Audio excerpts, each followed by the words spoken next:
shouldn't talk to them. They're bad. I know.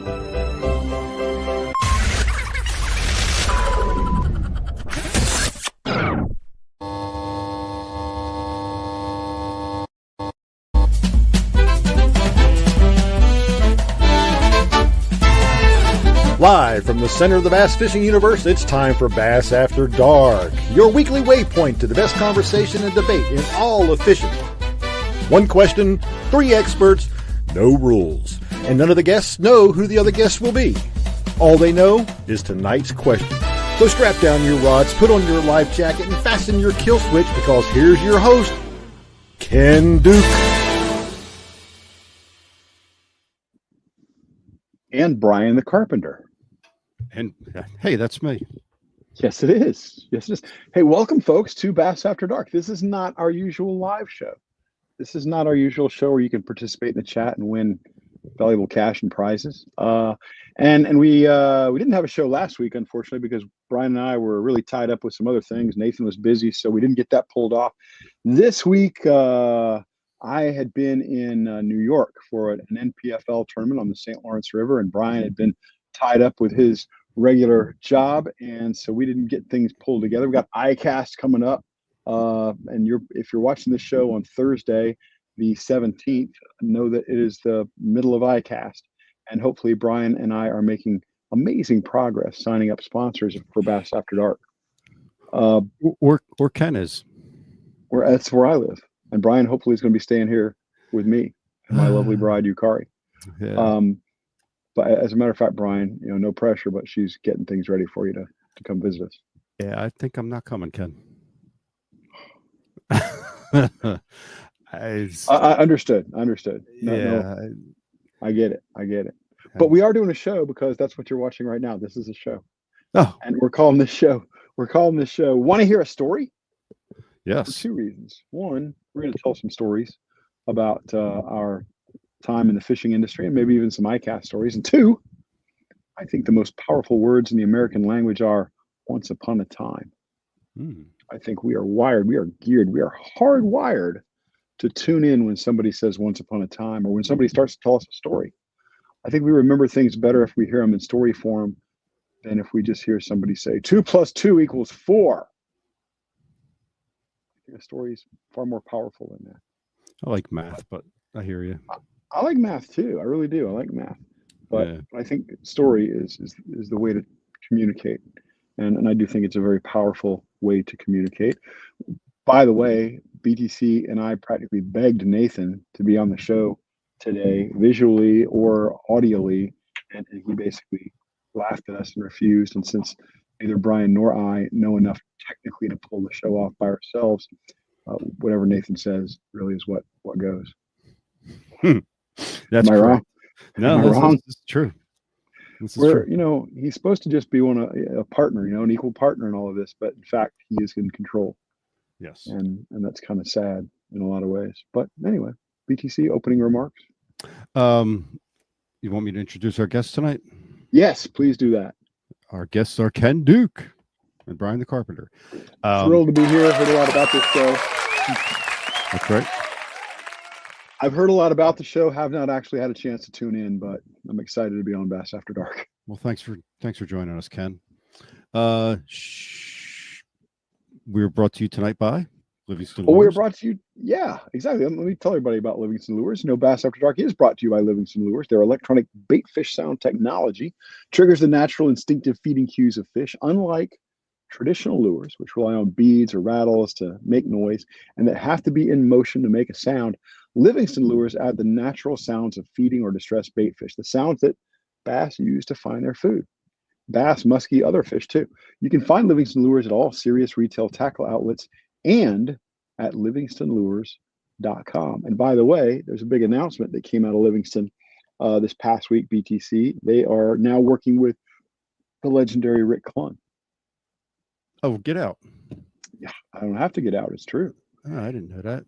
And I'm looking forward to seeing our friend Eric Arnoldson and our friend Rick Clunn at ICAST this week. I know they're going to be there in the Livingston booth with Byron Velvick, another friend of ours. So it's going to be like a reunion of sorts there. Yeah. It's going to be a good time. Yeah. Maybe I come down.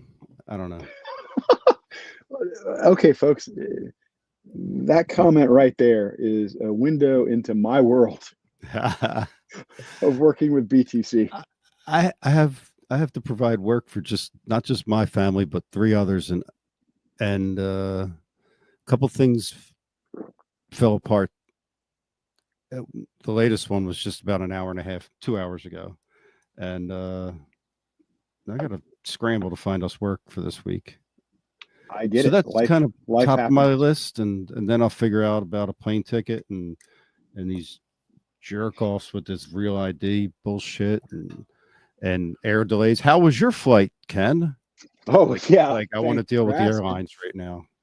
Thanks for asking. As I said, I was in New York, in Messina, New York, a charming town on the St. Lawrence River. And by the way, the real ID has a little star in the corner. Travel on airlines? No travel on airlines. Travel on airlines? No travel on airlines. What was that? What was that star? Was that the mark of the beast?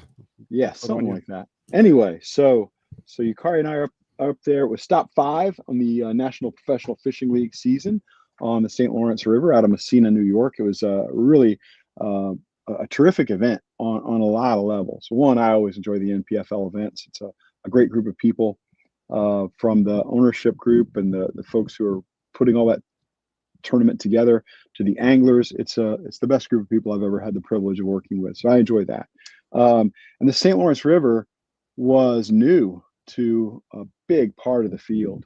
They were not accustomed to fishing such big water with all that current and such giant smallmouths. And just about every meaningful catch record in the NPFL's 5-year history was broken on Wednesday, Thursday, and Friday in competition. Heaviest single day weights now belong to the St. Lawrence River Day 1, St. Lawrence River Day 2, and St. Lawrence River Day 3 in that order. Heaviest average bass now belongs to St. Lawrence River Day 1, St. Lawrence River Day 2, St. Lawrence River Day 3. They did not break the record for the biggest smallmouth in NPFL history. That still belongs to Kevin Martin from Saginaw Bay last year at 613. What a beast. But there were a number of 6-pound smallmouths caught. There were 48 bags over 20 pounds on the first day, 40 on the second day, and I think something like 27 on the third day. And it was just a fabulous event. The production elements of it I thought were terrific and really strong. That's all led, of course, by Brad Fuller, Mike Auten. On screen you see Luke Duncan, Fat Cat Newton. They do an amazing job. The live weigh-ins with Big Al McCullough bringing the boom are always good. And I can't tell you, there were no anglers in the field call New York home. 0 anglers with a New York residence. But in talking to the guys through the last couple of years here, I can tell you that 15 or 20 of them say the St. Lawrence is their favorite place to fish. And I think that number has only increased. You had guys like Rob Robluski and Corey Casey who had never been there before and weighed in 60 plus pounds over 3 days and loved the place. I think Corey had only caught maybe 10 smallmouth in his life. Wow. And he posted a top 10 finish, I believe. So wow. And made the run. And that was the big thing, was who was willing to run from Messina to Lake Ontario, which is about 2 hours one way. Who was willing to make that run, stop and get gas, do all the things you got to do, and really cut your day in half or less to make it happen. And the guys who did well are mostly the guys who made the run. Yeah, I kind of don't like that, but I don't know. I guess it adds an element of strategy to the event that I don't think the viewer can enjoy or take part in. You know what I mean? Like, I get it. Also, you want to see how the event unfolds and who does what to win, et cetera, but we're not along for the ride. But you can be in some ways because, I get what you're saying that, here's how it went down dynamically. Launch was at about 7 in the morning. Okay. By the way, I was blown away by how long your days are up there. So much longer than what we have in Florida. And I know your nights are much longer. The sunrise is at like 4 o'clock. up there. It's crazy. It's bright out there by 5 o'clock. And it ain't bright here at 5 o'clock. And your days, because of the way the earth rotates and spins and wobbles, your days in the summer are longer than our days in the summer. Your days in the winter are much, much shorter than our days here in Florida. Okay. I But got you. anyway, Okay. the dynamic worked out really well. We're launched at about 7 in the morning. It's about a 2-hour run. At 9 o'clock, our live program goes on at the NPFL with Luke and Fat Cat. And so that run was made. And about the time those guys are sitting down and starting fishing, we're bringing everybody live action. And the irony or the challenge was that everybody in that top 5, and those are the guys who get a camera, the guys in the top 5 of the standings, objectively decided, they were all making that run. That's what it takes to do really, really well there. Always. Yeah. Would it be nice if somebody was whacking them 3 minutes from the ramp? Yes, that would be great. And that'd be a nice safety valve on some level for the production folks. But it just didn't happen that way. So the timing worked out really well, actually. Now, are there other places you could launch a tournament and maybe the guys would be closer to Lake Ontario? Yes. Yeah. Yes, there are. But it was the city or the town of Messina, rather, that wanted the event and that worked with NPFL to bring the event there. And so you have to respect that. If guys have to make a 2-hour run, then they make a 2-hour run. If the weather's wrong, they don't make it. But weights are higher if you do go to Lake Ontario. You could, I suppose, work with some community in Canada, but that doesn't work because then the fish are weighed in kilograms and nobody knows what that means. Right. No, I don't know. I feel like, not that I care about how that, but the town that pays to bring the event, everybody runs 2 hours away to catch the fish. Yeah. So that doesn't really sell great for the town. It does and it doesn't. Well, there were guys who were fishing just a couple of miles from the ramp. Oh yeah, and you can catch good bags, but you can't catch the winning bags, right? And you can catch a 20-pound bag in these places, but you probably can't catch a 25-pound bag, which is what it took basically 3 days in a row. 3 days in a row. Drew Cook hammered him. Right. It's really hard or impossible to do that 3 days in a row without going to the lake. I don't know. I always feel like, and not just in NPFL's case, but in all the cases, that maybe they should limit to the river. If you want to have an event on the lake, run to the lake. I don't know. I know changes the dynamics a little bit. It does. That was considered. And of course, there's the technology there to monitor where the guys are going. And it could be implemented at some point.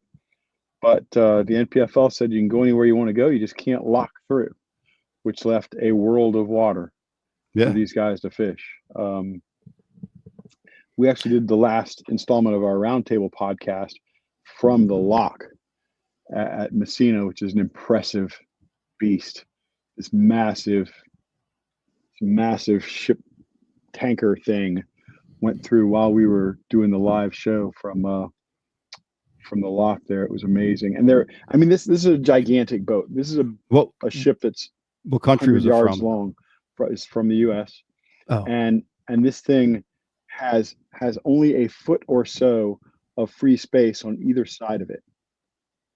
What? I'm not making this up. Yes, when it goes to the lock under its own power, sometimes they may be pushed or pulled by a tugboat or something. Yeah. There's less than a foot of free space No way. on either side of this massive ship that's over 100 yards long. Oh my God. Yeah. The precision that these guys have is amazing. They got to have some bumpers on that thing. I thought the best thing about the event was that it did not feature 120 guys throwing a drop shot for deep smallmouth. No, you're right. There were some big smallmouth bass caught on bladed jigs, hair jigs, everything. They were shallow. Crankbaits. Yeah, there were some big fish caught very shallow. I don't think the people that make schedules understand the importance of that. Like, it is so freaking dull and mind-numbingly dull when it's another smallmouth event after another smallmouth event. Late summer, like bass and MLF typically do, especially bass, and you have to throw a drop shot. That sucks. I'm sorry. That absolutely blows. It's the worst. And if the ratings are down, they got what they deserved. So it's nice to see that guys got there early enough that fish are shallow, and it was actually a dynamic event. Yeah, there were a ton of big fish caught on spinnerbaits. Yeah. It was very cool. It's very, and of course, what Brian is saying without saying is that these guys were prohibited from using live imaging sonar, forward facing sonar. So as a result, they had to find other ways to locate these fish and target them. I don't think that was everything though. No, there were a lot of Drew timing Cook won too. the event, and Drew Cook was sight fishing for these fish. Right, with his eyes. He would get out into an area, and that was what Patrick Walters was doing too. They were looking with their own eyes, and they were finding these fish. Walters was mostly targeting fish that were post spawn, and they're so good at this. And Drew Cook may be the best sight fisherman on the planet. Yep. He has calibrated eyeballs, so you can tell, oh, that's a 5 pounder. Oh, that's only 4 pounds 6 ounces. So he throws it to 5. Yep. He's that good. He has X-ray vision. And oh man, talking about making the run and stuff like that, that kind of brings you back to the AOY race at NPFL, which it's a 3-horse race and maybe a 2.5-horse race now. But Cal Welcher leads the way. He's got about a 6-pound lead on Patrick Walters. Patrick Walters finishes like third, or finishes I think fourth in the tournament and loses ground. Cal Welcher. Did you say 6-pound lead? No, 6-point lead. Okay, 6 point. Yeah. So Walters, who is fabulous on that body of water, he's won out there before. He goes out there and he posts a 4th place finish, and you got to believe, hey, 4th place, surely he's gained ground on the guy who's ahead of him in the AOY race, Kyle Welcher. No, he lost. He hasn't gained ground, and stop calling him Shirley. Yes. So now Kyle Welcher's lead is 7 points going into the finale. And I think Kyle Welcher may be uncatchable with a 7-point lead. He's been remarkable. He's fished 2 years in the NPFL. His worst finish is 18th. And he has never failed to make a check. Never. And he's doing it this year without the sonar. Doesn't matter. He goes to the Pasquotank River, wins by 45 pounds with it. He goes to these NPFL events. He hasn't won yet. He hasn't won a tournament yet. But he's been remarkably consistent. Who's the other horse in the race, or half a horse? Well, the other half a horse right now is Greg Hackney. And when you mentioned making that run, we asked Greg before the tournament started, "Are you going to make the run to Lake Ontario, which is basically 2 hours one way?" And he says, "I'm making the run because the guys I'm chasing for AOY are going to make the run." He realized he had to do it to have a chance, and he had a good tournament. He finished 16th, but he lost a lot of ground. So now he trails Kyle Welcher by 19 points, and Kyle Welcher will have to have his worst ever NPFL finish, and Greg Hackney will have to win for Hackney to have a shot at AOY. And of course, he's also got to find a way to pass Patrick Walters at the same time. Pretty cool. This is a very brutally tough league. It's awesome, man.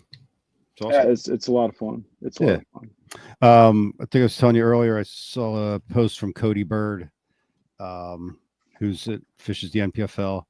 Yeah. And Texas Pro. I know of Cody Bird. We had him on Bass University years ago.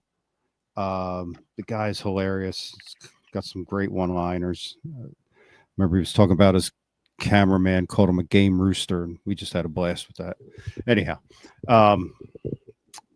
he made a post, Facebook post about the event. It just he didn't have a good event. I think he finished 100th. He was in 23rd in points leading Yeah, into he's- the event. Right. Yeah. And he was making the run, 2 hours each way, 120 miles each way, filling up with gas on the water. He said he dropped about $1,050 in gas. The event overall cost him $8,500 out of pocket, and it didn't cash a check. It's brutal, Loves it, isn't it? But yeah, loves the game, but that's tough. It is brutal, and it goes to show you that there's a lot of gamble in professional tournament fishing. There's some gamble in any kind of tournament fishing. And yeah, Cody Bird was in the top 25 of the AOY race. He's fallen quite a bit. I think now he is, let's see where he is, because I'm the guy who calculates those points. Cody has slipped to 42nd. So and the top 40 guys qualify for the NPFL championship next year. So now he's kind of on the bubble, just outside looking in. He's got to have a pretty decent tournament.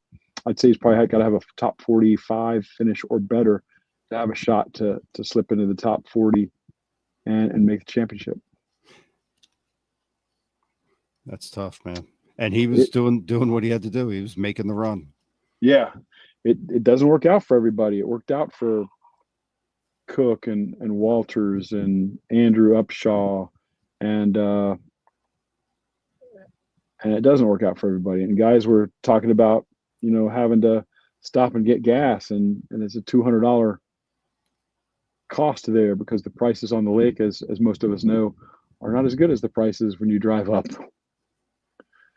It becomes an expensive tournament. Yeah. But everything about professional tournament fishing at the highest level is expensive. The entry fees are high. The travel expenses are high. The lodging, the gas, all of those are very expensive. If you're not either independently wealthy, wildly successful, or very well sponsored, you've made a bad career choice. Oh, BTC, I got to tell you this one. I spend a lot of my time thinking about, what would be some cool content to have here or there. And I thought about this content for Bass After Dark. And I think we could pull it off. And I think the guys would agree to play. What if we go to tournaments, whether it be NPFL or a Bassmaster Classic, and go around the Expo or something, or a Red Crest, and we get guys to just look into the camera and say, I'm Brian Stockel and I'm a bass pro. We get dozens of well-known pros to say that. And then we create, or have Kirby create, a video. And at the beginning, it just says, how do you say you're bad at business without saying you're bad at business? Yeah. Or in the alternative, how do you say you've made a bad career choice? High stakes gambling. Without saying you've made a bad career choice. But, professional bass fishing is not an easy way to make a living. No, it's not. Still, the way I view it, it's higher highs and lower lows. And that's the gamble you make. Yes, you could stay home and have that job or that career or whatever, work for the gas company or something, or you take that gamble. That's safe. Where you go out and gamble and fishing, and it's not all great, but you still have those sunrises. You're still on the water, when the sun's coming up, and you wouldn't be if you were at the gas company or wherever. So it's good and bad. It's not all good. It's not all bad. It's just different. You and I have a weird thing in common that I never thought about until right now. Not same not hat. that weird. We're in the same hat. Exactly. You nailed it. But this is a good story. So we're going to have our show called Want to Hear a Story. You grew up with Mike Iaconelli, who became an enormously successful bass fishing professional. I grew up, and this guy's a couple years younger than me, around Davey Height. I was actually in. I've known his wife since we were in 9th grade. Okay, so went through school with her, Yep. and he became a extremely successful bass pro. I can't answer this question because I didn't know Davey that well back then. But when did you know that Mike Iaconelli was going to be successful as a bass pro?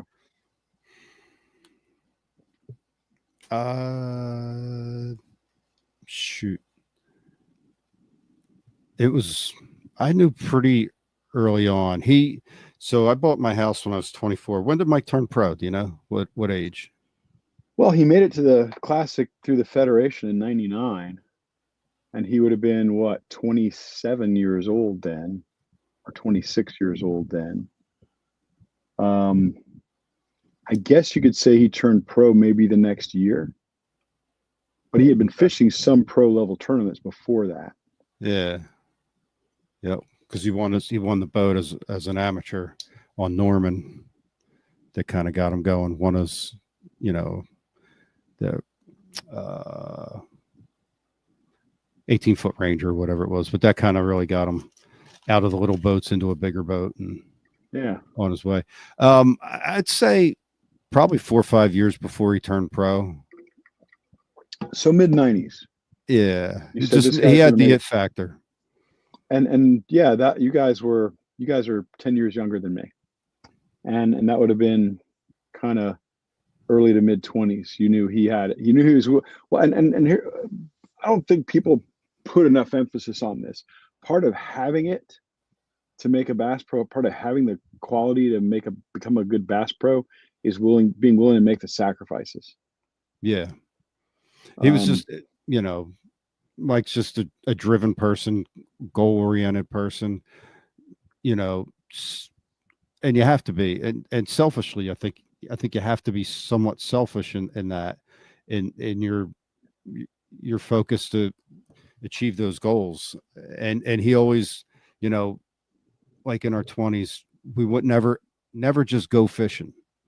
It got to a point where we never just went fishing. It was always because he had an event coming up somewhere. So we're either pre-practicing for it or a technique that's probably going to be at that event. So we're going somewhere where we can do that, so everything about what he was doing when he moved in and lived at my house for a few months, when he was going through a breakup or whatever. He was going to Rowan, which is right down the street from me, and taking classes there at Rowan. So moving in here made sense. But the classes he was taking were marketing classes, and it was all kind of to get him in that direction for a career. He says the degree was a backup plan it was setting him up for what he was going to do, and so always knew that, and he had that drive, that discipline. We'd all go out and drink all night, and he'd be sleepy time, hat goes down. He's all right, guys, I'm going to call it. He had the discipline to go in. We didn't. and that situation still exists today, I would point out. It does. It does. Yeah, but he just had it. And he had luck, just always had that little bit of extra luck too. I remember this one story, or this one, I told it, so I guess it's a story now. But we were back in middle school, which would have been somewhere around 6th, 7th, or 8th grade. So it's probably more like 8th grade. And we were all walking on the railroad tracks back in Runnymede. There was 5 of us, and we were cutting down the railroad tracks to go to a pizza place. I don't know what the hell we were up to, but Mike Mike was the last person in the line of the 5 of us walking down the tracks, and found a $20 bill, which was a lot of money then. And I think like 3 of us in front of him stepped in dog shit. But that was Mike. Like he just had that luck. We'd go to an outdoor show, and he would win the tackle box, that was being raffled off or whatever. He just always had that luck. You've told that story before. I love that story. Yeah. Yep. It's true. It happened. That's amazing. And hey, let's I give still have Mike that dog shit on Iaconelli- my foot today, Ken. Hasn't left. Let's give Michael Iaconelli his due. He's easily one of the 4 or 5 most impactful professional anglers in history. I think you're right. I'm very confident of that when I say that. I mean, there are guys who've won more tournaments, there are Mhm. guys who've won more money, prize money in tournaments. Yep. But if you're talking about sheer impact on the industry and people fishing, there is not more than 3 or 4 guys who have made a bigger impact than him. Yeah. Yeah. And he's just got a great work ethic, Yeah. and a good business mind. So does what he does. I remember hearing about Mike before I got to meet Mike. Oh man. And I'm a Be Southern honest. guy. Yeah. Well, I'm a Southern guy, and Full we of come hate from the Your heart. we come from the you step up on the stage, you take your trophy, you say, "Oh shucks, I'm just proud to be here fishing against all my heroes. This is a dream come true for me." Yeah. And didn't know quite how to take the guy who was screaming on the water, the guy who's breakdancing on the stage and stuff like that. And then I hope never to forget the first time I needed to call him about a story at BASS, and I'd heard him called Mike. I'd seen his name in print as Michael. So the first thing I said to him was, "Would you like to be Mike or Michael?" And at the time he said Michael, and so I've mostly called him Michael ever since. When I do a story, but man, he could not have been nicer. And then when I got to spend some time around him and I watched, and we've said this on the show before because I'm a huge Mike Iaconelli fan. He's just one of the best guys ever in the sport. And so Mike's there until the last autograph is signed. Mike's there until he has made a connection with every possible fan who's there to meet him. If a kid comes up, he drops down to one knee and talks to them eye to eye. And he has this way of creating this cone of attention around him so that person can feel like they're the only other person in the world. It's just them right. and Mike Iaconelli. You're right. And when Damn. you see that, you get Mike Iaconelli as a professional in the sport, in my opinion. No, you're right. I've never thought about that aspect of it where he's able to just focus on that one person, and he does. And I don't know how. I couldn't last. I couldn't last. You 3 guys coming up to me, show me their damn fish pictures. Oh God, dude, I get it. You're highly allergic to nonsense. I have learned. Yeah, and I don't want to be rude. I am rude. I'm sorry, everybody. But no, you're not. No, you're not. You're abrupt though. You're direct. And for anybody out there listening to us tell stories, let's tell a story about Brian the Carpenter. No. So many of my conversations with Brian reach a point and at which he yells at me basically and says, "Let's get back on track." yeah. Like at right now. Some point he will use that phrase against me because I ramble. I enjoy the rambling too. If I set my life up better, I would have more idle time for nonsense. But the nonsense is fun, but getting stuff done is also rewarding, more rewarding, I think, ultimately. It is. Ultimately. Well, how about, did you want to throw another promo out there for our other? Yes, for the Bass Tank, guys. Yeah. Check out the Bass Tank, your premier boat electronics destination from beginners to pros. They have everything you need. Check them out at thebasstank.com, on their social media, etc. Etc. says it all, doesn't it? Yeah. I'm not going to be able to catch up with him this week. Well, I guess it depends on what you're doing this week. Yeah. What are you doing? And every time I ask you, I get a different answer. I know. Well, that's the other thing about Brian the Carpenter, folks. I'm overwhelmed at the moment. He's incredibly You know, like Mike Iaconelli says, fish the moment. Brian the Carpenter lives the moment. It's not just on the water for Brian. No. He's fishing whatever's in front of him. He's living whatever's in front of him at that moment, and he's doing it. Yeah. And I'll say something. My attitude is kind of stupid, like, well, I guess I ought to be there, so I guess I'll go. And that's about it for me. I don't let it. Yeah. Well, I don't stare it in the eye like he does. it's hard to schedule when things change constantly. Yeah. And 9 of 11 boxes show up that you needed for a project. And yeah, thought everything was in and found out today that there was 2 of the parts are coming later in the week. So it just throws everything off and whatever. Yeah. Talking about things that didn't get delivered. The other, Your luggage. Yeah. Coming back from the NPFL tournament on the St. Lawrence River out of Messina, flew into and out of Burlington, Vermont. By the way, Vermont is gorgeous, and really enjoyed having the rental car and running through Vermont to go up to Messina. But we get back there and find out that apparently there are not enough air traffic controllers in New Jersey, which is our stop on the way home. And so the federal government is limiting the number of airplanes that can fly in and out of Newark.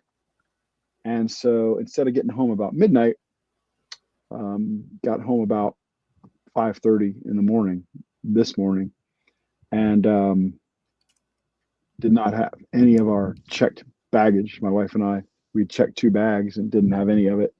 Still don't have any of it, even though it apparently did arrive in Orlando, but they have not brought it to us yet. So I'm not real happy about that. And so I got no smoking jacket. I got no headphones. You had your smoking jacket? Yeah. What the hell did you take that out of the house for? I don't know. You just travel with it. Well, you see when I say we rented a car, my wife actually drove the car. It was like a Pope mobile, and I kind of stand in the top of it like this. That's fucking great. A lot of people think I'm animatronic, but no, this is just me. This is the obligatory turning in the light bulb. Oh, that's awesome. When you fly solo, do you check a bag? Never. Yeah, me either. I don't like to check a bag. Yeah, and I've never had luggage lost. You know, it's always caught up to me eventually. Yeah. But now I'm worried, and those are my headphones. There's my lapel mic. There's my ascot and smoking jacket. Basically, my entire personality's in one of those bags. Yeah. Yeah. Ken Duke is, as you knew him, no longer exists. No, this is a pale shadow. Now I'm relegated to just samurai t-shirts. I like it. Oh, big announcement. I'll tease this a little bit. We have a new partnership coming up and some Bass After Dark merch. We'll be hitting hopefully by August 1st. We'll be making that announcement. Little teaser. We have here you go, Ken. Do you have one of these? No, of course I don't. Bass After Dark flask, official Bass After Dark flask. Look at this. Guys, you didn't know. We have, and I know it's a trendy thing, but we have our own Bass After Dark tequila. And let me tell you something. That is a phenomenal tequila. Absolutely phenomenal. And the Bass After Dark bourbon and vodka coming soon. Am I right? That's right. I haven't put the stickers on the bottles yet. So look at that. High tech, folks. Sincoro Bass After Dark tequila. That is amazing. But the apparel is legit. And so we're hoping that by August 1st, you're going to be able to order a Bass After Dark cap and maybe some other stuff too. And BTC, you're on the. I wasn't going to drink tonight, Ken, but well, there you go. I've drank. I had some coffee because I haven't had any sleep, and I've had some water, so I've been drinking like a fish. But you're in charge of along with the folks at our partner there to come up with the fabulous merch and the caps and all.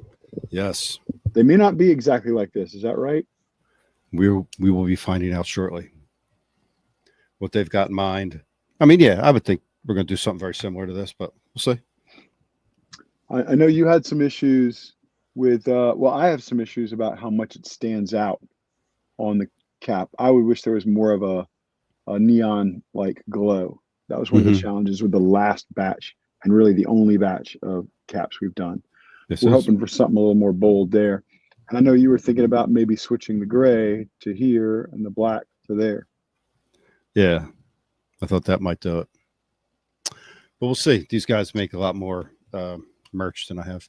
I wasn't praying. I was trying to swat a fruit fly, just buzzing around my head right now. Yeah. Anyway, this is a great partner. These guys know what they're doing on the merch, and BTC will help them come up with the very best look for anybody who's interested in that merch. That's right. ICAST. So you're going to be at ICAST this week? Yes, sir, I will be. Of course, ICAST is an easy call for me because I live about 30 minutes away without traffic or less. Not so easy a call for Brian the Carpenter. No. I've been to maybe, have I been to 30 ICAST? I'm sure I have. Actually, there haven't even been 30 ICAST. There have been 22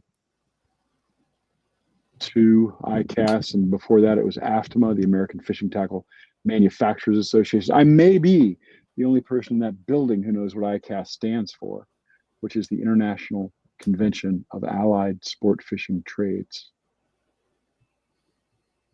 They really dug deep to get that. What is that moniker? No, what they call that? Acronym. Acronym. Yeah. Whenever somebody wants to spell something out in their acronym, usually it kind of sucks. Says the guy who came up with the title for the show. Ike met his Becky at ICAST.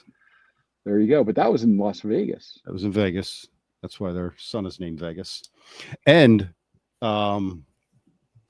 another thing that's making it difficult for me to get down there, Vegas will be fishing the Junior National Championships this coming up weekend. And his partner, Max, Vegas, I think, is about 14. The Max, I think, is like 16. They fished the Slay Nation Trail here in Jersey together, and they kicked some butt on that.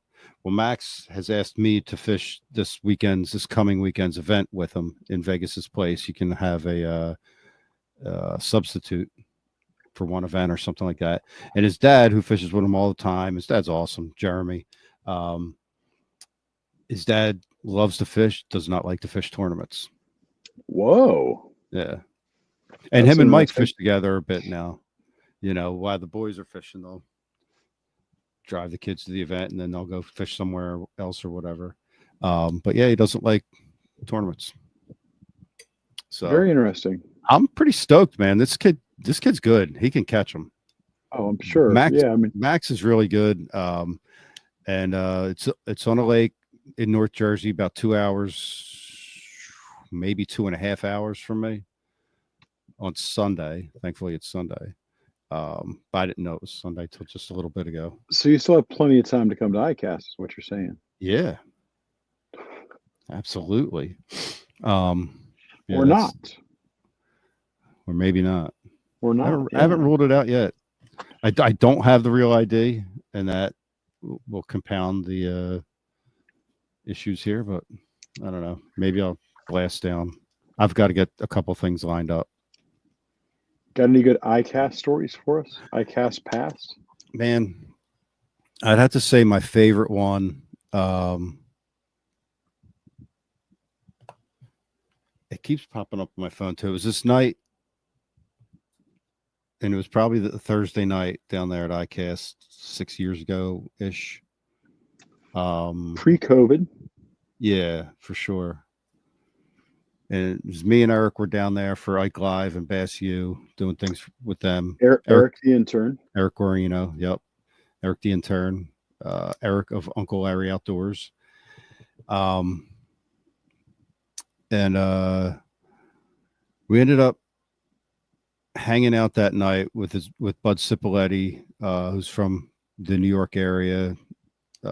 Bud's really talented filmmaker, and and it was me and Eric and Bud, and we were hanging with Aaron Martins. Ah, Yeah. And actually, well, I sat and did story time with Aaron for a while, which was pretty freaking awesome. He told the story of catching the world record, was it? Almost catching that world record. yeah. Aaron said he saw the world record. Of course, Aaron grew up in Southern California, born in Los Angeles, grew up in Southern California. He was around all those legendary lakes in their peak, you know, At the peak Casita, time. yeah, the peak time in the 80s, 90s. And so he had some encounters with some giant bass. Yeah. So there was that one. The house up on the hill where all the porn was made. You ever tell you that story, Ken? I don't recall that one. So I guess he lived like in a development, you know, but out up on a hill. There was a big mansion with a lot of lights on it. And you could hear the oohs and the ahs and the moans from The activities. activities. Yeah. Apparently they made the porn there. But Choreography. yeah. Yeah. But we and apparently, and I didn't know this at the time, I met Ben Milliken that night. He was there. Yeah. And we shared a smoke with Aaron and Ben and Bud and Eric and I. Peace pipe. It's a native tradition. Yeah. Miss Aaron every day. He's what a great person he was. What an amazing fisherman he was. Awesome we guy. Not a mean awesome bone in guy. his body. Like No. seriously, never heard him say a bad thing about somebody. No Even when guile about Yeah. Aaron. Yeah. No pretense. Whatever Aaron said, you felt like, okay, that's exactly what he's thinking. Never met a stranger Yeah. really. You quickly became connected to Aaron. Yep. I remember Aaron won an all-star event with BASS back around 2010, 2011 in Illinois. I think Edwin Evers finished second in that one. It was a square bill derby. And every night, it was a 3 or 4 day event. And every night after fishing, one of the big sponsors was having a party, like a dinner party with a lot of hors d'oeuvres and food and music and everything. It was great. Well, but these parties are usually just the first few days of an event. They're never the last day of the event, because the last day of the event's kind of the getaway day. You know, everybody's trying to get to the airport, maybe even before the final weigh-in happens. And so Aaron wins the event, and I don't know how many autographs he signed afterwards, but it must have been hundreds. It was truly a sea of people surrounding Aaron Martins after he won. I mean, hundreds of people surrounding him, and he stayed there until I was in the media booth. I'm trying to get a story out and stuff like that, and things wind up out there where he's signing his autographs and stuff, and I come out of the trailer and he says to me, "Where's the party tonight?" And there is no party. Everybody's hitting the road. Aaron's got a nice check, but there ain't no party planned. And I thought, man, we can't let this man win a tournament and not have a party. So I rounded up a few people who were still in town from Bass, and he had a couple of fan hangers on. We went out. We found a sushi bar. Nice. Yeah, and so we had our party. Heck yeah. And I just have so many very fond memories of Aaron Martins. I just say, just a great guy.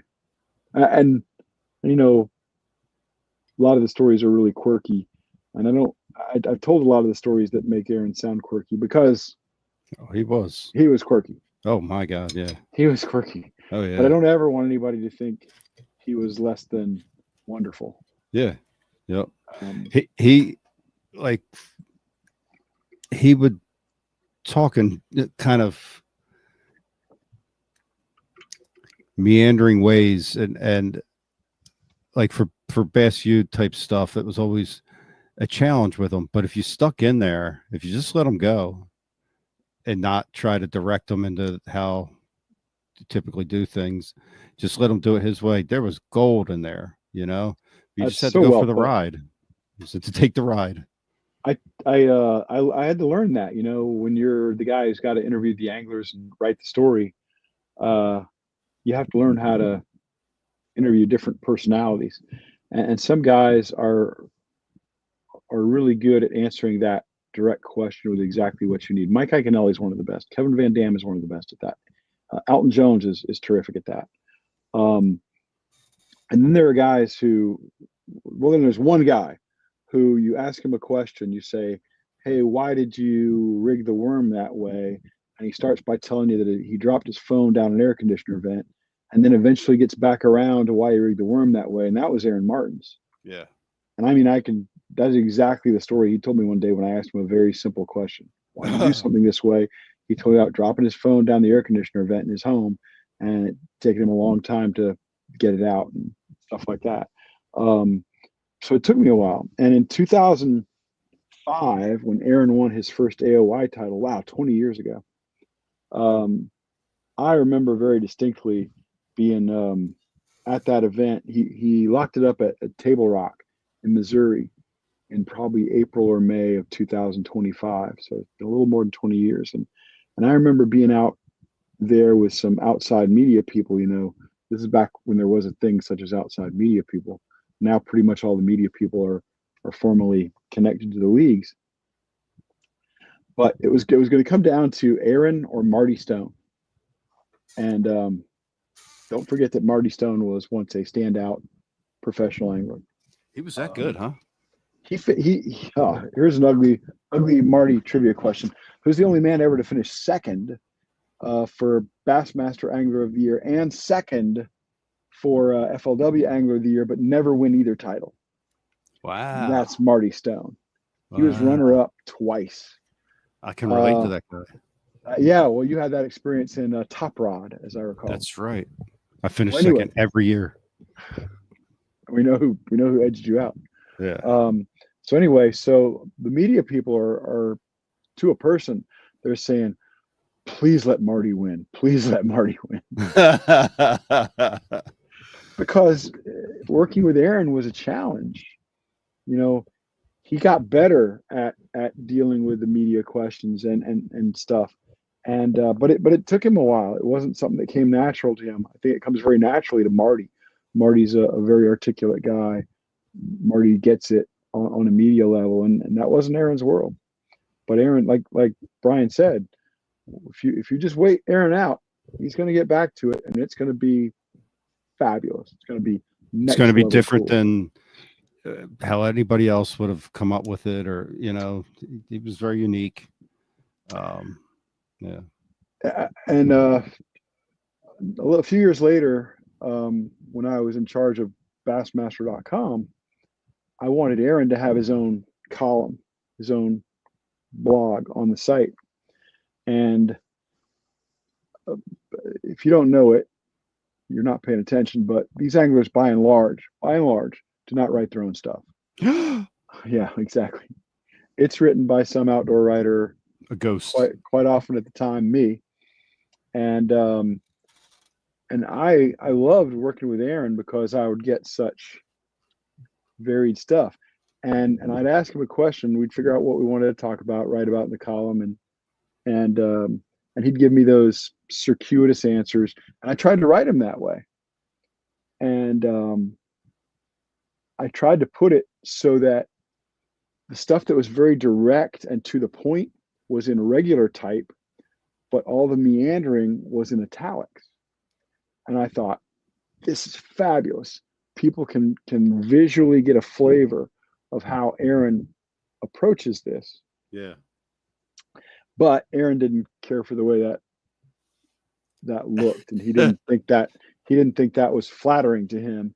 And so we stopped doing it that way. And we talked for years about doing a book together. And that's one of my great regrets, is that we never got the book done. Man, that's one of my great regrets with Ike Live, is we didn't get Aaron in studio. Yeah. And it could have happened. We talked. It's just a matter of staying on it, and that Aaron and Rick Clun were the two in studios that I wish we would have got, because it's, you know, for that kind of an interview show in studio, you know, in the same room, is just infinitely better than, you know. I get it. Yeah. When you've got somebody in studio, you feel like you're making a real human connection, and you can feed off that body language and the tones better. And also, you know, maybe an ugly way to put it, but you kind of got them trapped for a little while. Got them trapped. They can't get away. Yeah. Speaking of storytelling, I had the great privilege of being on Ike Live a few times, and the great privilege of playing co-host a few times on Bass U. And I'll tell you, the first time I ever came on Ike Live, I was worried. I knew that I really liked all of you guys, and I really enjoyed the show. You were afraid of Dave. I was afraid of Dave.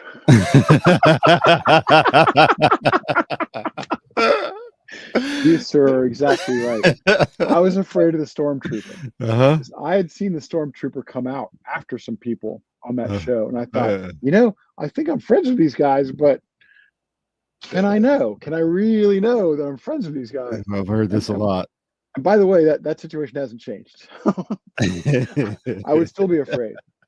So when you go back and you do your reunion Ike Live shows, if you ever invite me again, I will still be afraid. You got to come at them. Well, yeah, but that was the thing about it. That was also part of the fun to me.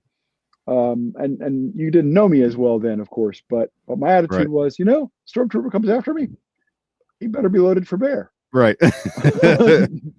Yep. He better use enough gun. Because I'm not just going to sit there. Like, I've seen some other people sit there. I can play the game. Yeah. And anyway, you guys were always so good to me on there, and I appreciate. Thank you, Brian the Carpenter, Ike, Dave, Becky, Pete. Thank you. Oh, thank you, man.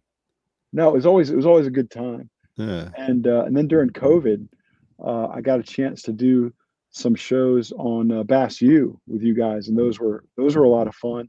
And I got to make some recommendations about some guests that you guys had on that turned out to be, I think, some really good shows. Oh yeah.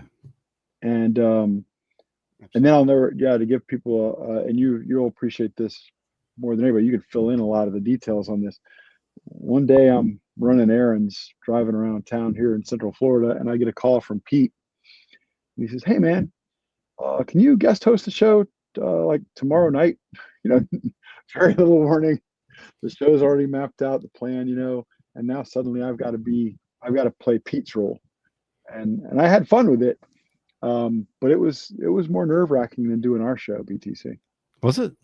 Yeah, it was, because I'd never really hosted a show like that. Oh man, you were so good.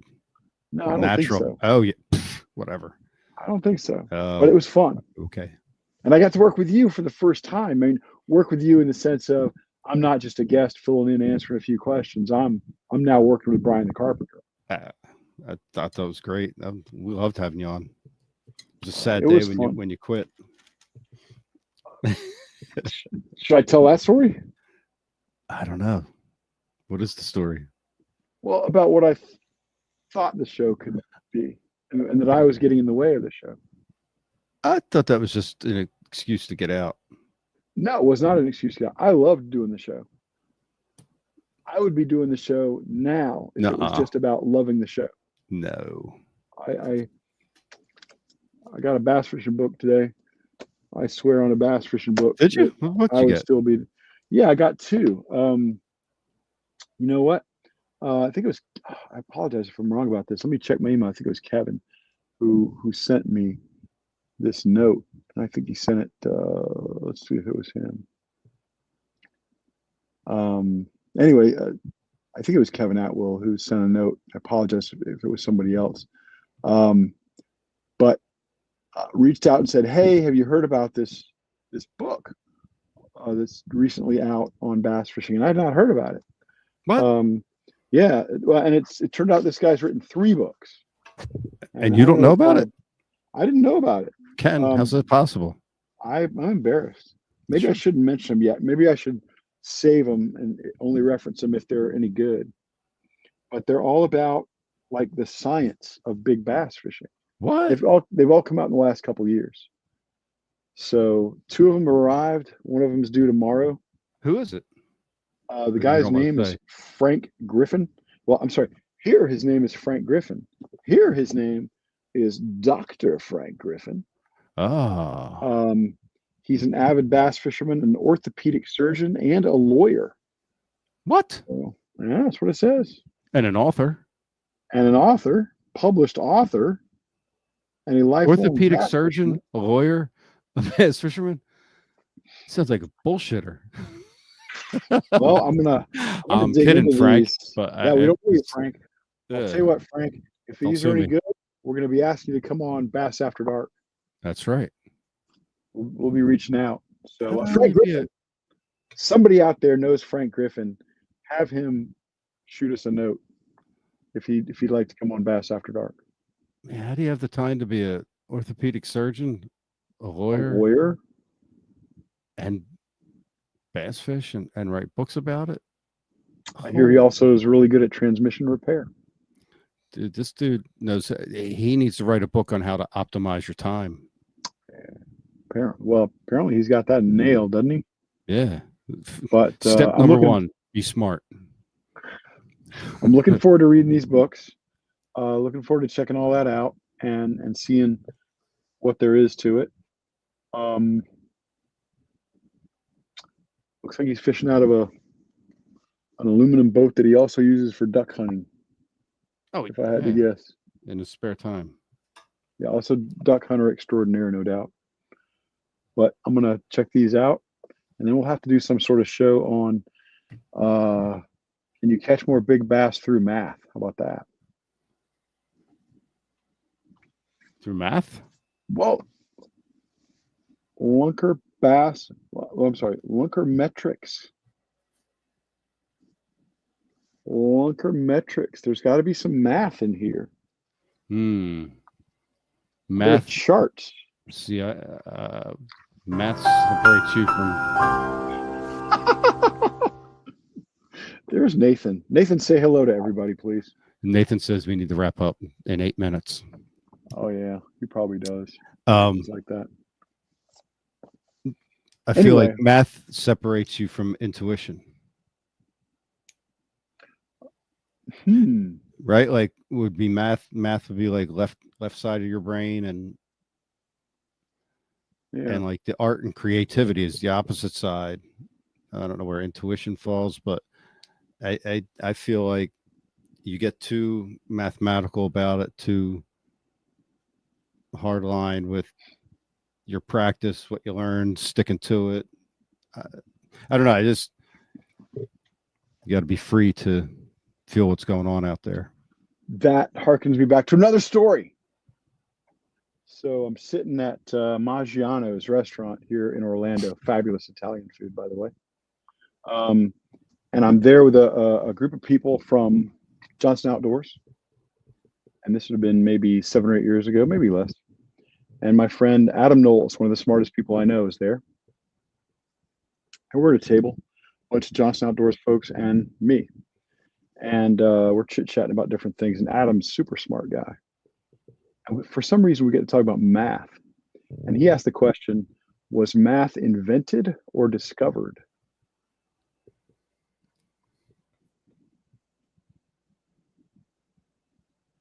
And the show gets quiet. Isn't that a great question?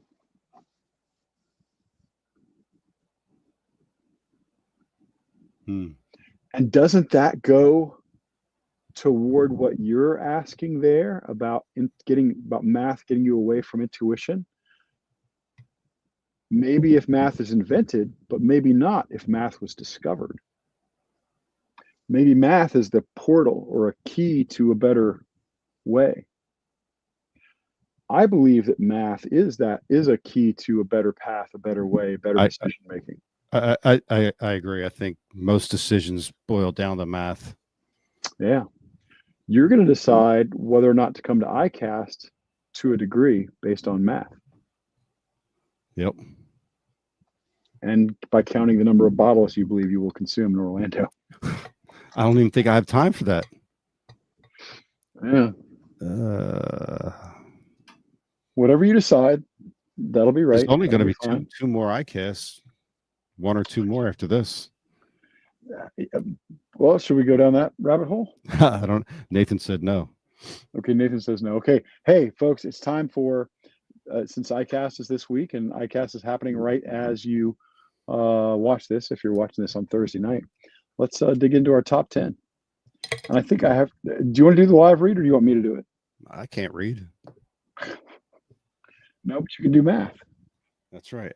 No, I don't even have the list in front of me. All right, I don't either, but Nathan's going to pop it up there. All right, here's the top 10.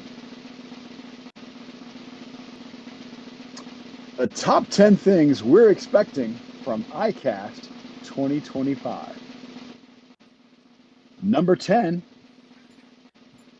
getting stuck in a conversation with the world's most enthusiastic split ring expert. Number 9, wannabe bass pros standing in booths, hoping someone will recognize them. Number 8, bumping into the same jackass 13 times in one day. Number 7, a new computerized reel from Cast King, so advanced that it questions your lure selection.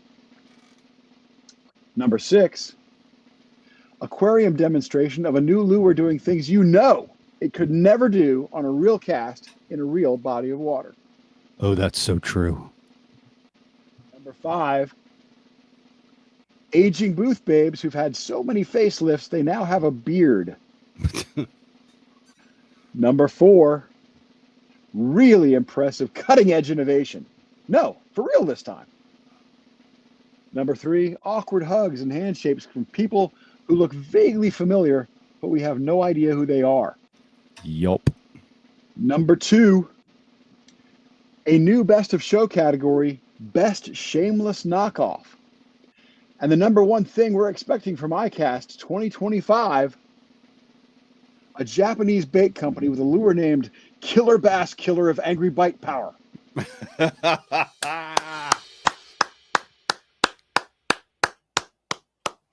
There it is, folks. And I just want everybody to know that Ken Duke submitted that list. It says, hey, here's a top 10 to get started on. And you had, what, 20-some entries, and we just voted. Well, no, Nathan submitted the one about, I'd have to see the list again. But oh, okay. There were a couple. Had one, and yeah, but as usual, I write 90% of our top 10. Our number 1 was outstanding. I loved it when I saw that. And number 3 speaks to my heart, that, you know, running into people and not knowing their name, and it's trying to glance down at their badge if they have one, or their, you know. See, I advocate that your name tag should be right here. Yeah. So then we can pretend to make eye contact while figuring out who you are. Nathan had the one about innovation. No, really, this time. That was all Nathan. Nathan's been to many an ICAST. He knows that event quite well. Oh yeah. Back when Nathan had a couple of jobs during his time at Bass, and one, of course, he was the assistant booth babe. Yes, because Nathan's a looker, folks. No, Nathan was the assistant editor of Fishing Tackle Retailer magazine, which is originally a Bass property, started by Ray Scott in the 80s. And later he went to work on Bassmaster.com with me. So that was Nathan and I were wrestling that beast for years. I would like to back when it was good, by the way. Go ahead. Yes. If I can just tilt this like this, I want to give a shout out to, or actually a plug here for a friend who's clears out some tackle every year. Oliver Nye. You hit up Oliver Nye, send him some money, he'll send you a bunch of stuff. Yeah, Oliver Nye's big tackle sack of mystery. I'll just hold some things up. All kinds of some of the stuff's used, you know, Some of it's brand new in a package. Beautiful spinner baits. Yep, there's nickels. Some this might be Gancraft. This might be some Gancraft spinner baits here with some crazy looking stuff going on. Beautiful spinner baits. All kinds of jerk baits over here. Yeah, you got a ton of jerk baits. From 13 and Megabass and Gancraft and etc. I see some crankbaits near your left hand. Oh yeah, some crankbaits over here. Here's a top water in a box. Here is Angry Bass Killer of immense bite power. I believe we got one. Yes. This is, what does that say, Ken? Sineius super slide sinker. Yep, yeah. My wife can translate all that for us. Yep. Here's some Jawjacker crankbaits from 13. So, you send them $100, they'll send you a couple $100 of stuff. Send them $200, you get a couple $200 of stuff, Look at this thing. This is wild. This is a Megabass top water plug. Pop bait. Yeah, and it's twisted. Yeah, it does not look symmetrical at all. It is not. And it's wooden. It's neat. It's beautiful. I don't know if it catches fish or swims good, but it's beautiful. Looks like a lot of baits from the 30s and 40s, actually. Yeah, it does. And I'm sure it does swim good because it's Japanese bait. I don't know, man. I mean, okay, but we'll get to the Japanese bait discussion in a minute. Sorry, go ahead. That's a lot of great stuff. That's a lot of fabulous stuff. Oh yeah, some plastics. Look at this thing, Ken. Look at it. That's a glide bait with no joints. It just does like that. Hooks are sharp. Some Megabass jerk baits, etc., etc. Hit up Oliver and I on social media. Send him a DM or Big Bass Streams, and ask him about his swollen sack of tackle. It's kind of awkward, but okay. Yeah. Oh, hold on. And if you ask to see the stuff behind the counter, you might be able to get into some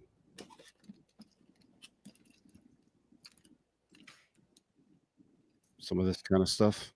BTC behind the counter. Yes. In tiny clashes. Ooh. All right, Ken. What'd you bring to show and tell? Anything? No. I brought the books, remember? I brought the books. Yes. I also have a calculator. Calculator? Some disinfecting wipes. Nice ass wipes. Hell, loads of books. I got a stapler right here. Ratatouille's back. Renus.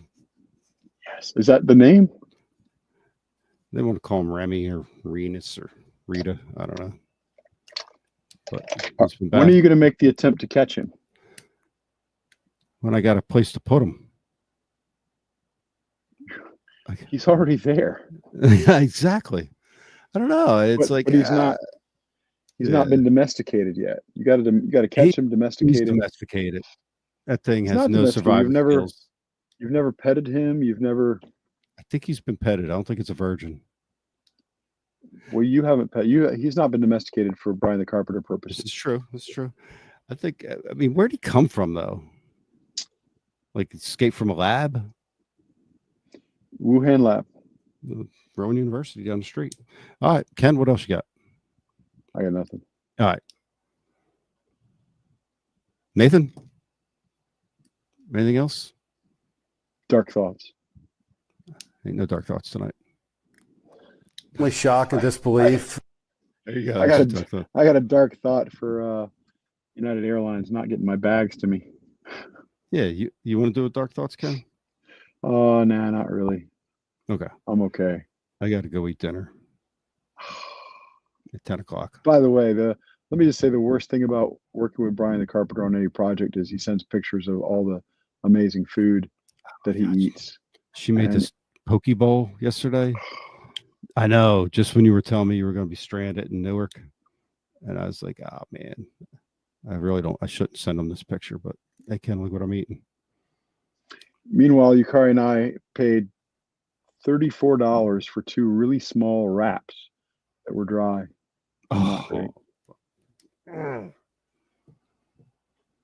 What happened? I don't know. Air travel used to be special, I think, but no more. But on the plus side, I got to say that because we are like frequent flyer people with this particular airline, we didn't get charged for checking these 2 bags, and they got to fly all over, and they got quite a nice ride, and that we didn't get to take, and hopefully they'll come back to us soon. Think you'll get them back? Yeah, I do. But I lose confidence in that every hour. All right. Well, you got a lot of work to do. I got a lot of work to do. I got to get a bunch of stuff lined up. And then we got ICAST. Well, when you say we, what does that mean? I would say about an 80% chance I'm not going to be there. If tomorrow is wildly successful and things fall in place and I got things good, I may try to get down there for a couple of days. Gonna steal an ID and sneak on a plane? No, you can fly without it. Okay. I've a customer that just flew to Disneyland in California from New Jersey without the real ID. Yes, but California is losing so many people, they'll take anybody now. She did have her tickets well in advance. I don't know. I might be screwed. Get your real ID, man. Come on. Man, fuck that. I got a driver's license. They could suck a. I'm next sorry. time The government can eat a dick, dude. I'm tired of them. Sorry, Ken. I'm tired of all that shit. I'm not saying Why do I need something different than what everybody's had for the last 40, 50 fucking years, man? I'm not saying I disagree with you. I'm just saying, why are you fighting something that will make your life slightly easier? And because we're Americans, Ken, and we question everything and we fight everything. What happens when you don't? You become Canada. And then they close your bath season for half the year. And you don't question it. Blake Rader told me not to question it. Exactly. Balake, you need to start questioning things. Whenever something is related to Canada, I listen to Blake. Yep. I don't know. He knows. I don't trust it. He's part of the machine. Exactly. Did you know?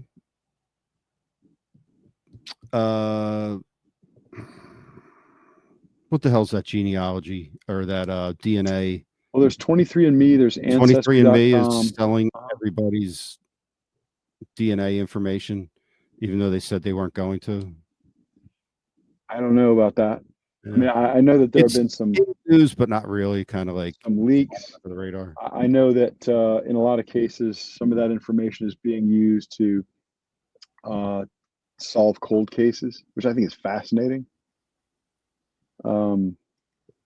I haven't ever murdered anyone, but if someone in my family has done it, I want to know about it. We're a peaceable bass fishing people. I don't trust anybody. Generations and generations of Floridians here. Yep. And Alabamans. Half my family's from Alabama. That's amazing. And yet, you're a reasonably intelligent guy. Yeah, and yet I can read. Yeah, yes, you can. All right, folks.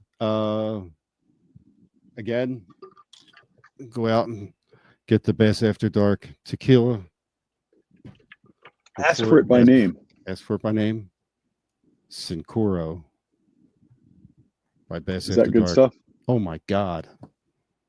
Really is. It's really good. Yep. Okay, Nathan, we're signing off here. You got to say something in your voice. Come on. Use your words. Some weird shit.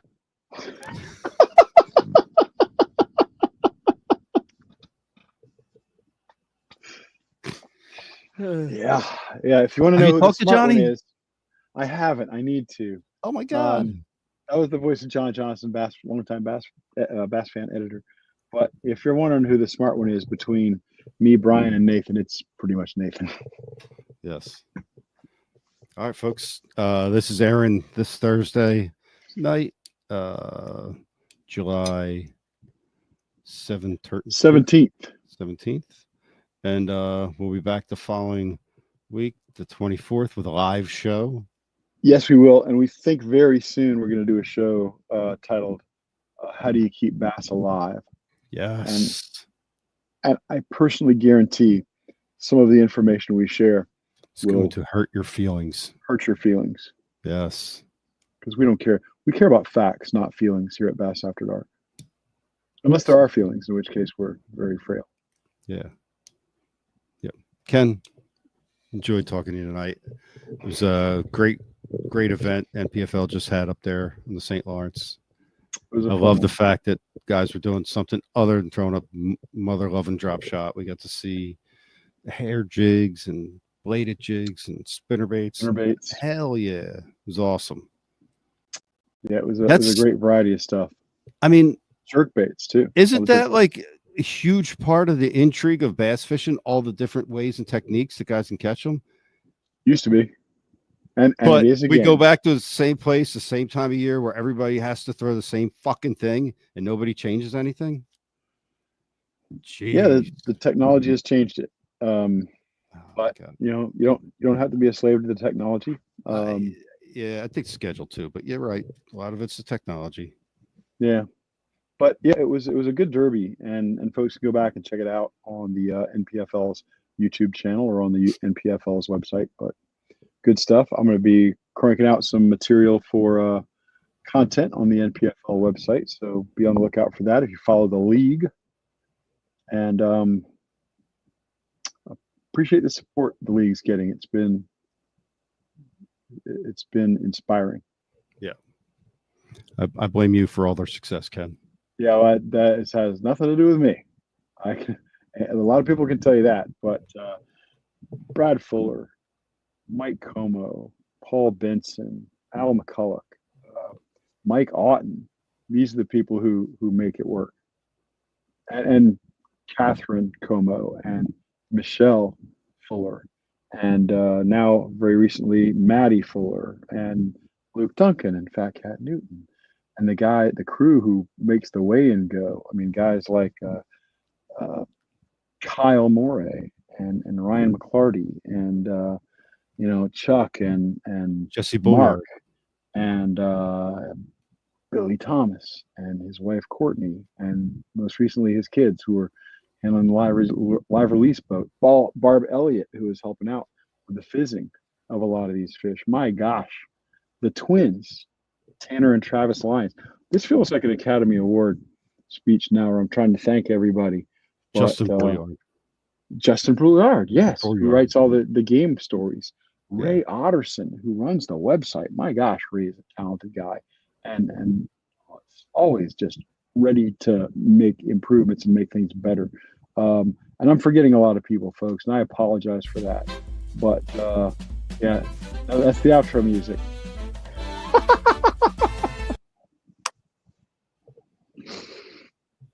I spent too long at the mic. I've spent too long at the mic. That's Nathan's outro music. Thanks, everybody. See you guys next week.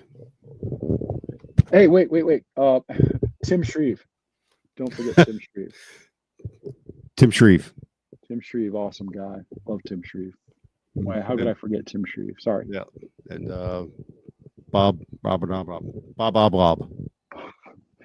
Watch Arrested Development. You'll know what that's about. Yes. Thank you. Have a good night.